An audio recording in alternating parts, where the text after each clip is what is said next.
He thought he was repairing a normal car, but a scratch on the door revealed gold that had been hidden for decades. The secret of the old car turned out to be more terrifying than he could have imagined. Subscribe and write in the comments which city you are watching from. The garage had always smelled the same. It was a mix of grease, old rubber, and the faint sweetness of gasoline that clung to the cracked concrete floor, no matter how many times it was scrubbed. The walls were stained with decades of smoke and oil, and the high windows admitted only narrow blades of light that revealed the dust motes drifting in the air. Every morning, at the same hour, the mechanic unlocked the heavy rusted doors and pushed them wide, letting the dim daylight spill across the cluttered interior.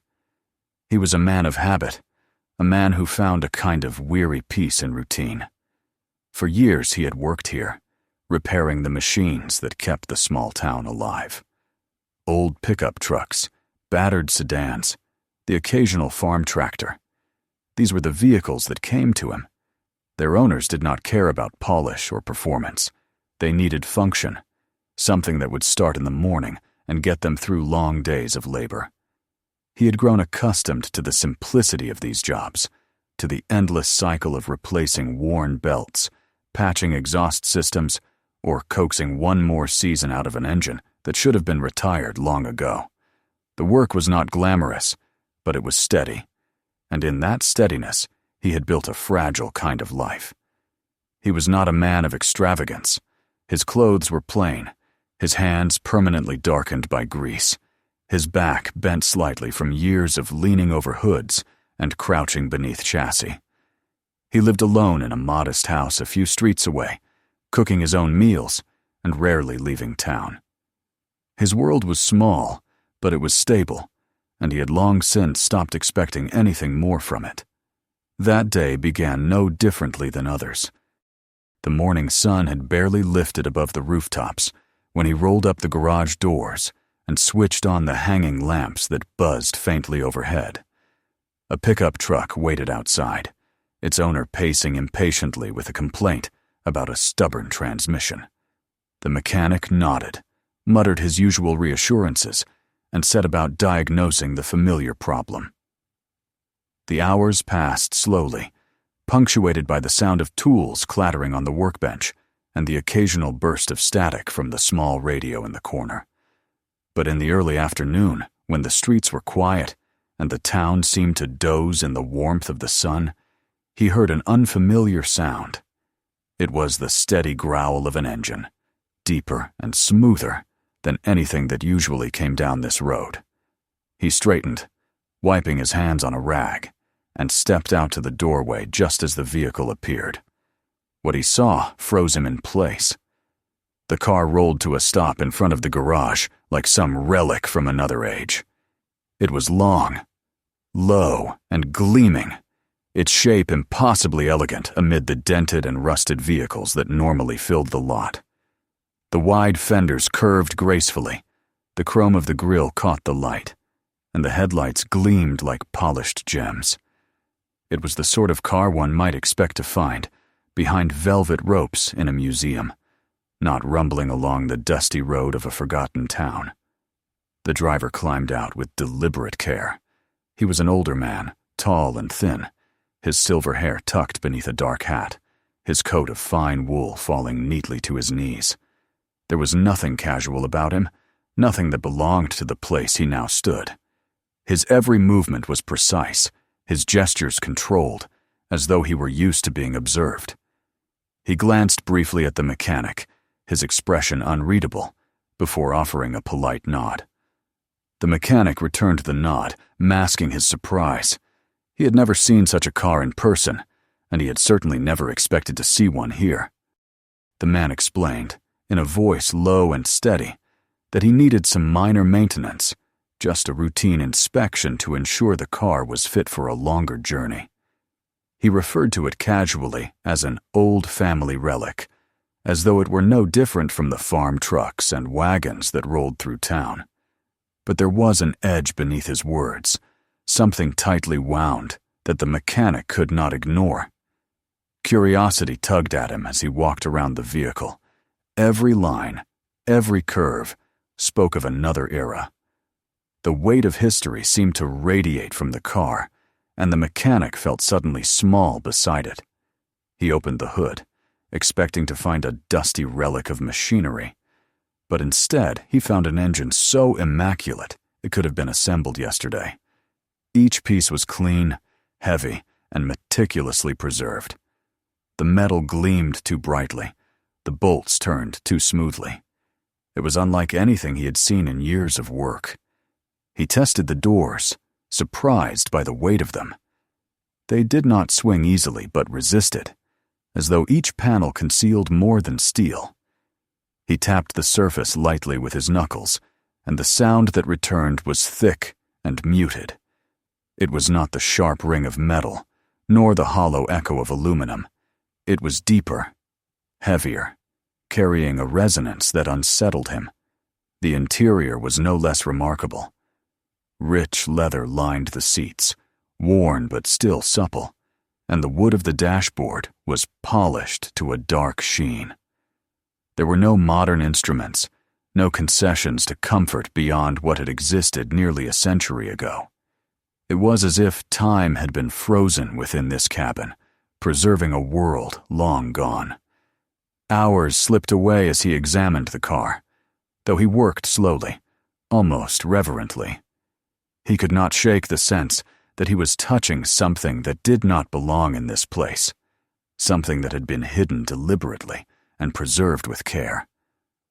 The older man remained nearby, pacing occasionally but never stepping far from the vehicle. His eyes followed every movement, calm yet guarded, and the mechanic felt the pressure of his presence. It was late in the day when the accident occurred. He was leaning over the left door, tightening a loose fixture, when his tool slipped. The sharp edge scraped across the painted surface, cutting a narrow line into the metal. He cursed softly and bent closer, expecting to see the dull gray of steel exposed beneath the paint. But what caught his eye instead was a gleam so startling that he paused, his breath caught in his throat. Beneath the thin layer of paint, where the tool had cut, shone a bright, unmistakable glow. It was not steel, not aluminum, not any alloy he knew. It was the rich, warm glint of gold. He stared at it for a long moment, disbelieving. Perhaps it was a coating, a decorative finish applied for effect. But as he scratched gently at the edge of the mark, more of the golden surface revealed itself, unbroken and solid. The realization struck him with the weight of a hammer. The door was not steel at all. It was gold, masked beneath layers of paint to appear ordinary. The mechanic's hands trembled as he stepped back, the rag falling from his grip. His gaze darted toward the owner, who was still pacing a short distance away, unaware of the discovery. The mechanic's heart pounded in his chest, and 1,000 questions swarmed his mind. Why would anyone disguise gold beneath paint? Why construct an entire vehicle from such a material? And why bring it here, to this forgotten town, where no one would expect to find it? The air seemed heavier now, the garage darker. He felt the weight of what he had uncovered pressing against him, altering everything he thought he knew about this car and its mysterious owner. He wanted to speak, to ask, to demand an explanation, but his voice caught in his throat. Instead, he stared at the narrow gleam of gold, a secret shining out from beneath the mask of paint, and he knew that his life had just shifted in a way he could not yet understand.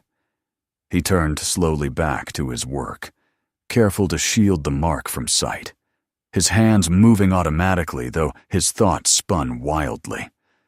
The car was no longer just an antique. It was something else entirely, something that carried a history too great to ignore.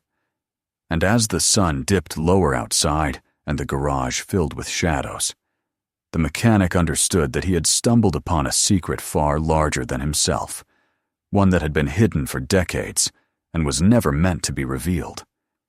The glow of gold beneath the paint haunted him long after the garage had grown dark that evening. He locked up as usual, turned the heavy key in the rusted doors, and walked the short distance to his small house. But the rhythm of his routine felt disrupted. His boots struck the pavement with the same dull weight, yet his thoughts were louder than the sound of his steps. Inside his kitchen, he prepared a simple meal, as he always did. But the food tasted flat, his appetite gone. Every time he closed his eyes, he saw that gleam, the narrow line of gold hidden beneath the dull surface of paint. It was not just the strangeness of the sight, but the unsettling realization of what it meant. No ordinary man would disguise such wealth in this way. No ordinary story could explain it. That night he lay awake, staring at the ceiling as the clock ticked endlessly on the table beside his bed. The room was silent except for the occasional sigh of the wind outside, yet inside him there was no peace. The question circled relentlessly. Why hide a golden car beneath ordinary paint? Why bring it to his garage at all? He turned over again and again, pressing his eyes shut, but every thought returned to the same point. Whoever owned that car carried a secret, and now, unintentionally, he was part of it. The following days were no different. He went to the garage and performed his duties, repairing engines and tightening bolts. Yet his mind wandered constantly back to the discovery. He found himself distracted, lingering over small tasks, listening for the sound of that strange car returning. And it did return, more than once, each time drawing the same measured presence of its owner. The man never said more than was necessary, but his eyes seemed sharper now, as though he could sense the mechanic's unease. At home, the mechanic turned to the only tool he had: information. He sat before his aging laptop. The screen cracked faintly in the corner, and began searching. He typed in the make and model, combing through archives of car enthusiasts' forums, scanned newspaper clippings preserved online, and studied images of vintage automobiles. None of them looked quite like the one he had seen. Most were carefully polished, displayed proudly at shows or museums. None carried the heavy, muted look of paint, covering something else. But in obscure corners of the internet, in translated documents and forgotten history pages, he found hints. There were whispers of families who, on the brink of war, had hidden their wealth in the strangest of places. Stories of statues filled with gold, furniture lined with secret compartments, and once, a rumor of a car that gleamed beneath its dull coat of paint. He leaned closer to the screen, reading by the dim light of the desk lamp, his eyes heavy, but his heart racing. In the late 1930s, as tensions swept across Europe, some aristocrats had begun disguising their fortunes in order to flee. Banks were collapsing, governments were seizing property, and those who possessed vast treasures sought ways to carry them unseen. One such tale described a baron whose family fortune had been melted down and hammered into sheets, then built directly into the frame of his automobile. To the world it appeared as nothing more than a rare car, though in truth it was a rolling vault. The story ended abruptly, with the baron vanishing into exile, the car never seen again. The mechanic sat back, the shadow shifting across his tired face. The resemblance was too close to ignore. Could the car in his garage have been one of those fabled machines? Could it be that the man who owned it now was descended from that same family, carrying with him a history that was deliberately erased? The more he thought about it, the more plausible it became. That would explain the strange weight of the doors, the muffled sound when he tapped the panels, and the immaculate condition of every hidden part. It was not simply restored, it was preserved with intent. The memory of the owner returned to him then. The sharp gaze, the careful control of his words, the slight stiffness in his movements. He had presented himself as a polite client, no different from any other. Yet beneath that surface, there had been something else, something taut as wire. The mechanic understood now what that something was. It was fear. Not fear of breakdowns or delays, but fear of exposure. The man was not merely maintaining an old car. He was guarding a secret that spanned generations. Days blended into weeks as the mechanic continued his quiet investigation. In old library records, buried beneath layers of dust, he found magazines from the era. There were photographs of sleek European cars. Their owners posed proudly beside them. He traced his finger over the images, searching for details, for similarities. One photograph, though grainy and faded, showed a vehicle almost identical in design to the one in his garage. Beside it stood a man in uniform, his chest heavy with medals, his expression cold. The caption named him as a count who had vanished in the chaos of the war. The mechanic stared at the picture for a long time. He imagined that count standing there decades ago, believing himself untouchable, preparing to carry his wealth across borders, while others fled with nothing. How many families had been stripped of their homes, their possessions, their lives, while men like him found ways to preserve everything? The thought sickened him, though he could not look away. He began to notice details in the car itself that matched what he read. The alignment of seams suggested panels fitted too perfectly, as though designed for concealment. The weight of the doors was consistent with dense material beneath. Even the muted paint, so carefully applied, seemed like an afterthought meant to draw the eye away. The more he studied, the clearer it became. This car was not just a machine. It was history, frozen and disguised, hiding a story of flight and fear. The owner's visits grew shorter, his manner more restless. He left quickly once the work was done, rarely meeting the mechanic's eyes. But the mechanic could not forget that one afternoon when he caught a glimpse of papers inside the glove compartment. For only a moment he had seen them before the man snapped it shut, but he had recognized the yellowed edges of photographs, the faded ink of letters long untouched. Whatever was hidden within that car, it was not only gold, it was memory, proof of a life preserved at the expense of others. And so the mechanic's world, once small and predictable, widened in unsettling ways. He no longer saw his garage as a place of simple labor, but as a stage where shadows of history had reappeared.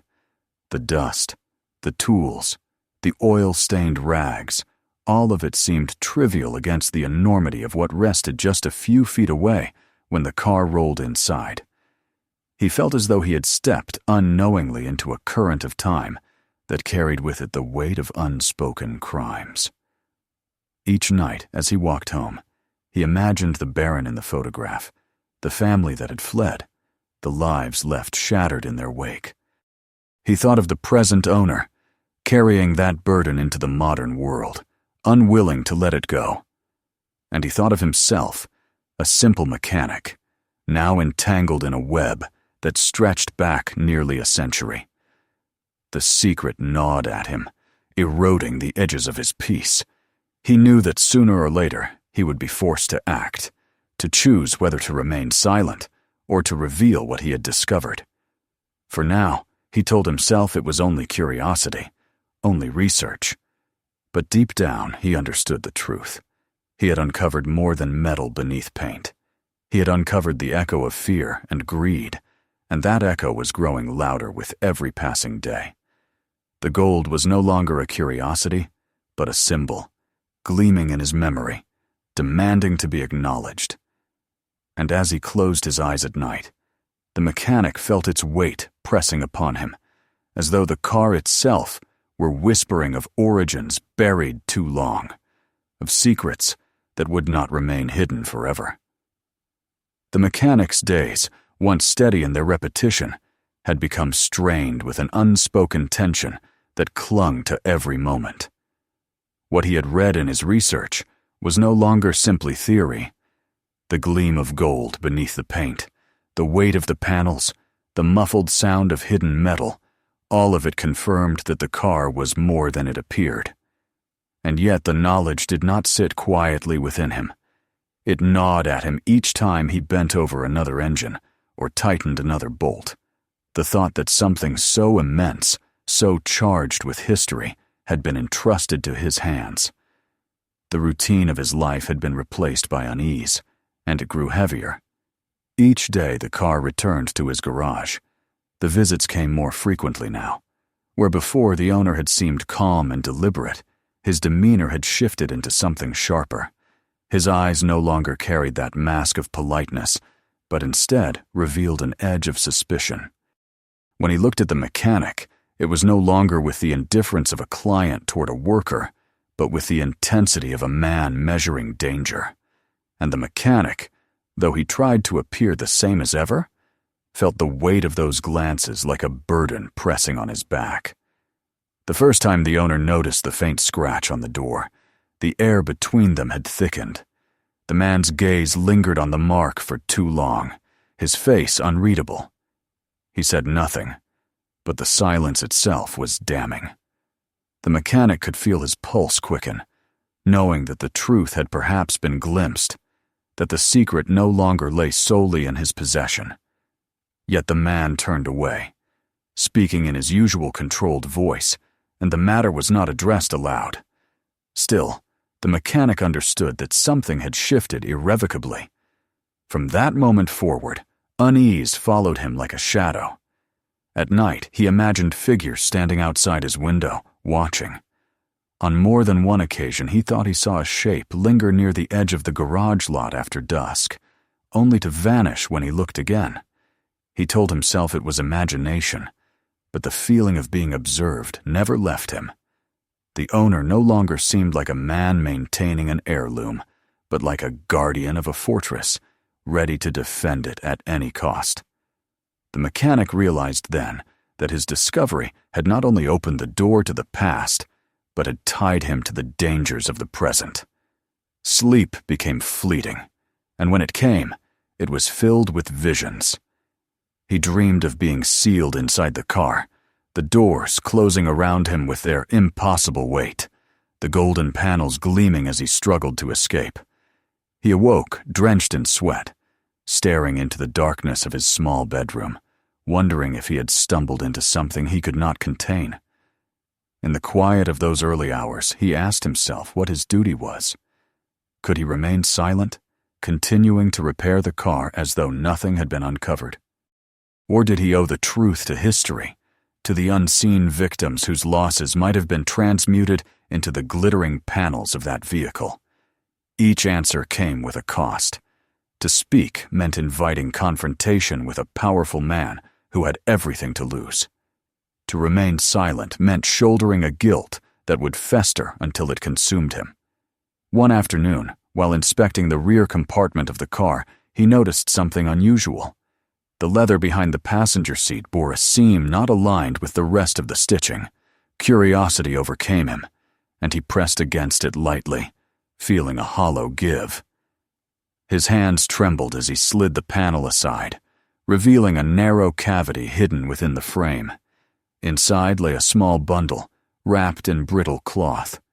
His breath caught as he unfolded it.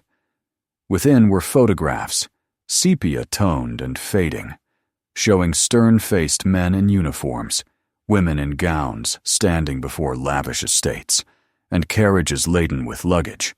Among them were letters, the ink faded, but still legible. Their words marked with official stamps and symbols he recognized from the documents of a Europe at war. The mechanic's hands shook as he held the papers, the truth pressing down with undeniable force. This was not speculation. The car was not simply a shell of gold, but a vessel of memory, carrying with it the evidence of a family that had escaped with more than they deserved. It was not only a secret of wealth, but a secret of history, of privilege, maintained at the expense of countless others. He felt the room tighten around him, the hum of the fluorescent lights above suddenly loud, his own heartbeat echoing in his ears. Quickly, he tucked the bundle back into its hiding place, sealing the seam as though it had never been disturbed. Yet the knowledge could not be hidden again. It had entered him, and it would remain there. The following days grew more oppressive. The owner's tone hardened, and though he spoke politely, there was menace beneath his words. He remarked on the importance of discretion, of trust between men, of how dangerous misunderstandings could be. The mechanic nodded, his lips dry, but inside he recoiled from the veiled threats. The man knew. Perhaps not the extent of the mechanic's discovery, but enough to sense that the fragile mask was slipping. Their interactions became a game of silence, each one pretending at normalcy, while both understood the truth that simmered beneath. The mechanic began to question what would happen if he acted, if he reached out to a museum, to historians, to the press. What would they say? Would they believe him, a simple man with grease-stained hands, when he told them that beneath the dull paint of an old car lay a fortune in gold and the remnants of a family's escape from war? And even if they did believe him, what dangers would he bring upon himself by exposing it?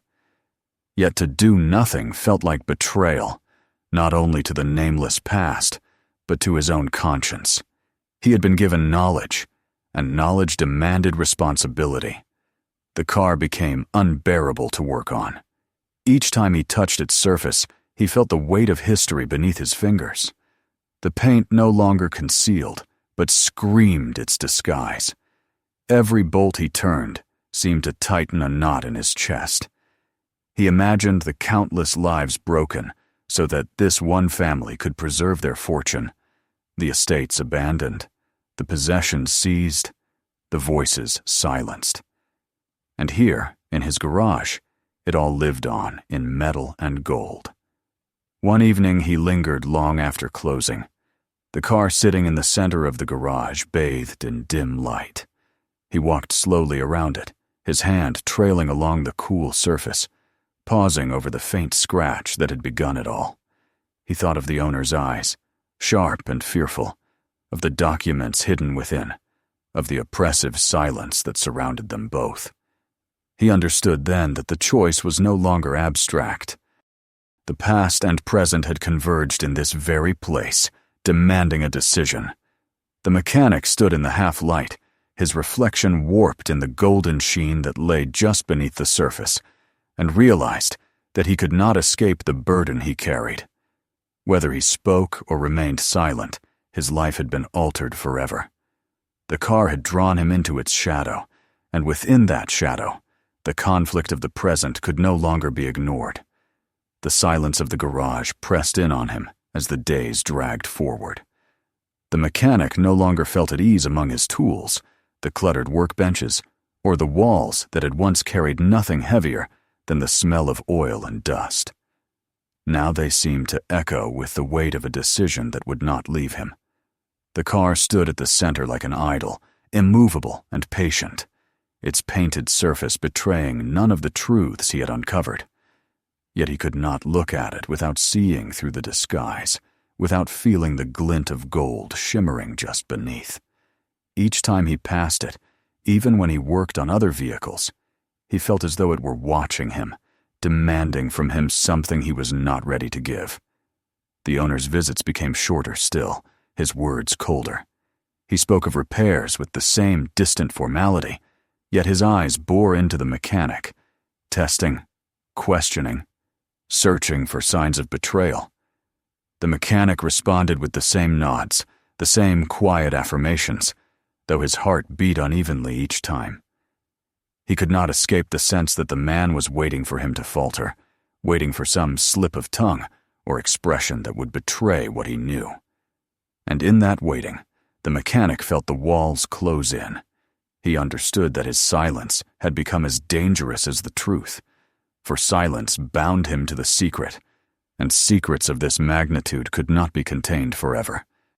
At night, when the world outside his small house was still, he sat at his kitchen table with a single lamp burning and considered the paths before him. To do nothing meant to live with the knowledge that he had become a keeper of history that was not his to guard. To speak meant risking the wrath of a man who clearly valued his secret above all else, perhaps enough to destroy anyone who threatened it. He felt torn between fear and duty, between survival and conscience. The papers he had glimpsed, the photographs he had held, returned to his mind with sharp clarity.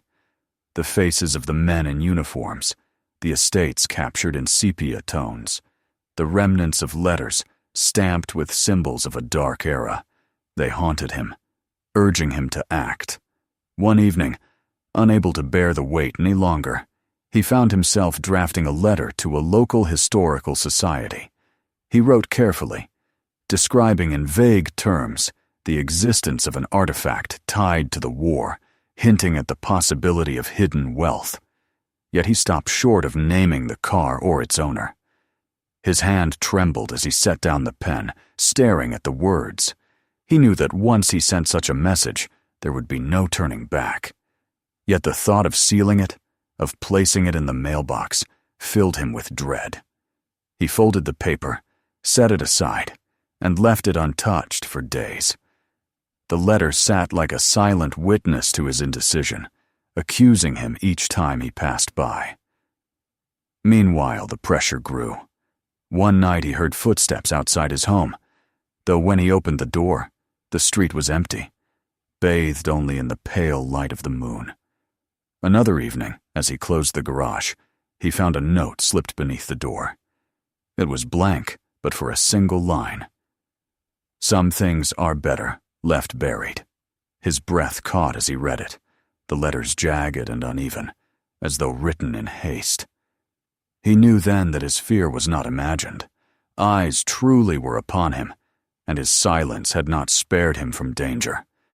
He returned to the garage the next day with a heaviness that made his limbs ache. The car was there again, waiting, its owner standing nearby with his gloved hands clasped behind his back. The man spoke politely, as always, but the tension in his voice was unmistakable. He asked whether the mechanic had noticed anything unusual about the vehicle, whether the work had revealed anything of interest. The mechanic forced a calm he did not feel, answering only with what was necessary. Yet inside he knew the game could not continue. Each word spoken between them was a thread pulled tighter, binding them in a conflict that could not remain hidden. When the owner left, the mechanic stood for a long time beside the car, the silence of the garage wrapping around him. He placed his hand on the door, over the faint scratch that had started everything. Beneath it lay not just gold, but the weight of generations, a fortune preserved at the cost of countless unnamed lives. He thought of the Count who had fled Europe, of the faces in the photographs, of the letters that whispered of loss and displacement. The car was not merely an heirloom, but a monument to greed and fear. And he, by chance, had become its witness. In the days that followed, he made his decision. He contacted the Historical Society after all, though he did so carefully, offering them enough to spark interest, but not enough to expose himself directly. He left details in an anonymous message, pointing them toward records and archives that would eventually lead them to the truth. It was not a complete act of defiance, but it was enough to set the wheels in motion. He could not allow the story to vanish entirely beneath layers of paint.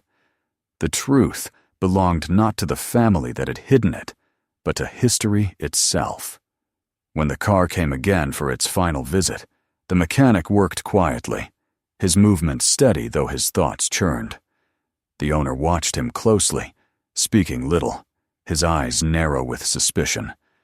As the work was completed and the man prepared to leave, the mechanic caught his reflection once more in the sheen of the paint, knowing that beneath that thin disguise lay the gold he would never forget.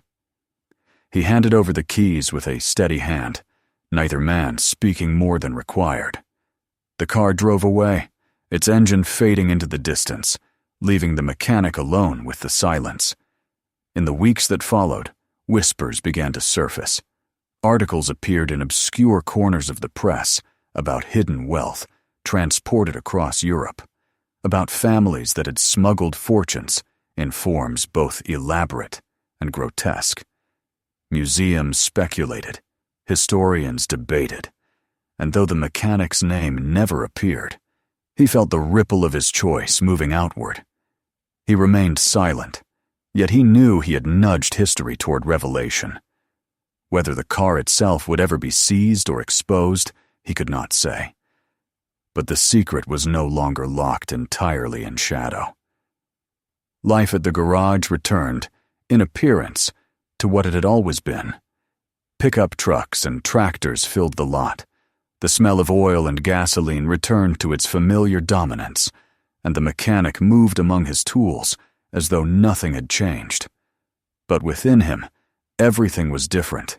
He carried the weight of what he had seen, the knowledge that even the most ordinary places could harbor extraordinary secrets.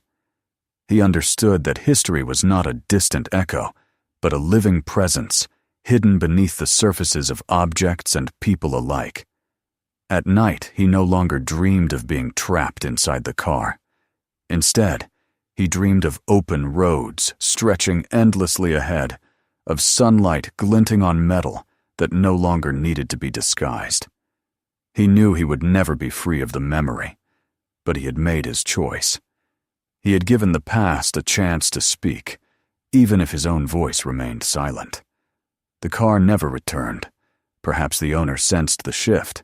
Perhaps he fled to another place where secrecy might still protect him. The mechanic did not know, and he no longer sought answers.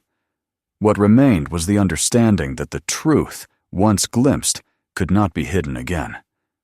Gold could be painted over, stories could be silenced, but the weight of history endured, pressing through every disguise until it demanded to be acknowledged.